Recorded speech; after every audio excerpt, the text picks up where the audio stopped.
آج ہمارے گھروں میں لڑائی کی بہت سی وجہ، بے سکونی کی بہت سی وجہ بلیم گیم ہے. ہم بلیم گیم کرتے ہیں، اس کا قصور ہے، اس کا قصور ہے، ماں باپ کا قصور ہے، بھائی کا قصور ہے، بہن کا قصور ہے، اس نے مجھے برباد کر دیا، اس نے یہ کر دیا. پرانی باتیں اٹھا کے لے آتے ہیں جس کا تعلق ہی کوئی نہیں نئی ڈسکشن سے، وہ اٹھا کے لا رہے ہیں کہ یاد ہے 10 سال پہلے تم نے یہ کیا تھا. تو یہ مسلمان کا کلچر نہیں ہے بلیم گیم کرنا. غزوہ احد میں مسلمان کو شکست تو نہیں کہنا چاہیے، کیونکہ شکست یہ تھی کہ مدینہ ہاتھ سے چلا جاتا ہے، اسلام رک جاتا ہے. تو یہ شکست نہیں ہے. کچھ لوگ کہتے ہیں شکست ہے، شکست نہیں ہے، بس یہ کہیں کچھ لاسز ہوئے. قریش نے سمجھا جی کہ ہم نے بڑی مار لگا دیا، لیکن نقصان ہوا مسلمانوں کو. سورہ آل عمران کی تقریباً 100 ورسز جنگ احد کے بعد نازل ہوئی، جنگ احد کے موضوع پہ ہیں. تو مسلمانوں کو اتنا نقصان ہوا غزوہ احد میں، کیونکہ بات بھی نہیں مانی تھی. وہ جو تیر انداز تھے جنہیں پہاڑی پہ کھڑا کیا 50 کے قریب تھے، ان میں سے 40 جو ہے وہ مال غنیمت جمع کرنے نکل گئے. بشری ایک وہ ظاہر کمزوری تھی. صحابہ تھے وہ بھی رضی اللہ عنہم ورضوا عنہ، اللہ ان سے راضی ہے. ہم کوئی نہیں ہوتے ان کی غلطیاں پکڑنے والے، لیکن بس ایک بشری تقاضا تھا، غلطی ہو گئی.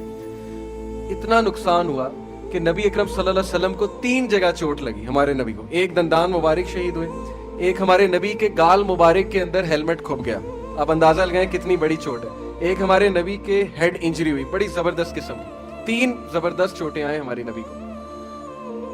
اب غزوہ احد کے بعد کیا کہا نبی صلی اللہ علیہ وسلم نے؟ نعوذ باللہ یہ کہا کہ صحابہ کا قصور ہے. میں نہ کہتا تھا کہ مدینہ میں جو ہے وہ ہونا چاہیے. کوئی ایک بیان نہیں ملتا کسی صحابی کا، کسی سینئر صحابی کا یا نبی صلی اللہ علیہ وسلم کا کہ ینگ صحابہ کو بلیم کر دیا تمہاری وجہ سے مار کھانی. کوئی ایک بیان نہیں ملتا. حضرت حمزہ شہید ہو گئے، کوئی اور ہوتا وہ کہتا یہ ان کی بات مانی تو مروا دیا میرے چچا کو. نعوذ باللہ یہ بات ہو سکتی تھی کہ حضرت حمزہ شہید ہو گئے. آپ کو ایک بیان نہیں ملتا کہ نبی صلی اللہ علیہ وسلم نے کبھی تانا دیا ہو یا بلیم گیم کی ہو یا ان پہ الزام سازی کی ہو. لیڈر جو ہوتا ہے نا وہ بڑا کلیئر ہوتا ہے اپنے مشن میں، اپنے پرپز میں. آج ہمارے گھروں میں لڑائی کی بہت سی وجہ، بے سکونی کی بہت سی وجہ بلیم گیم ہے. ہم بلیم گیم کرتے ہیں، اس کا قصور ہے، اس کا قصور ہے، ماں باپ کا قصور ہے، بھائی کا قصور ہے، بہن کا قصور ہے، اس نے مجھے برباد کر دیا، اس نے یہ کر دیا. پرانی باتیں اٹھا کے لے آتے ہیں جس کا تعلق ہی کوئی نہیں نئی ڈسکشن سے، وہ اٹھا کے لا رہے ہیں کہ یاد ہے 10 سال پہلے تم نے یہ کیا تھا. تو یہ مسلمان کا کلچر نہیں ہے بلیم گیم کرنا. بلیم گیم شیطان کی طرف سے ہوتی ہے اور اس سے لڑائیاں پڑتی ہیں. کیا فائدہ بلیم گیم کرنے سے؟ بھائی ایک مسئلہ ہو گیا ہے، ایک ڈیسیجن لے لیا، چلو ڈیسیجن سے کوئی لاسز آ گئے، لیکن اللہ کی مرضی، بات ختم. مسلمان تو اللہ کی مرضی پہ جو ہے وہ اکتفا کرتا ہے کہ بس ٹھیک ہے اللہ کی کوئی مرضی تھی، اس میں لاس ہو گیا، اس میں بھی کوئی اللہ کی مرضی تھی.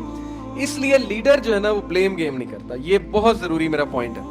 اگر آپ لیڈرشپ کو سمجھنا چاہتے ہیں، وہ اپنی مسٹیکس کو اون کرتا ہے. نعوذ باللہ نعوذ باللہ. یہاں ہم یہ نہیں کہہ رہے کہ نبی سے کوئی مسٹیک ہوئی، ایسا تو ممکن ہی نہیں ہے. لیکن نبی صلی اللہ علیہ وسلم نے اپنے ڈیسیجن کو اون کیا کہ صحابہ نے جب ایک بار کہا میں نے مان لی تو بس مان لی. اب آگے لاس ہو گیا تو پھر یہ مطلب نہیں ہے کہ صحابہ کی وجہ سے لاس ہوا. کوئی بلیم گیم نہیں.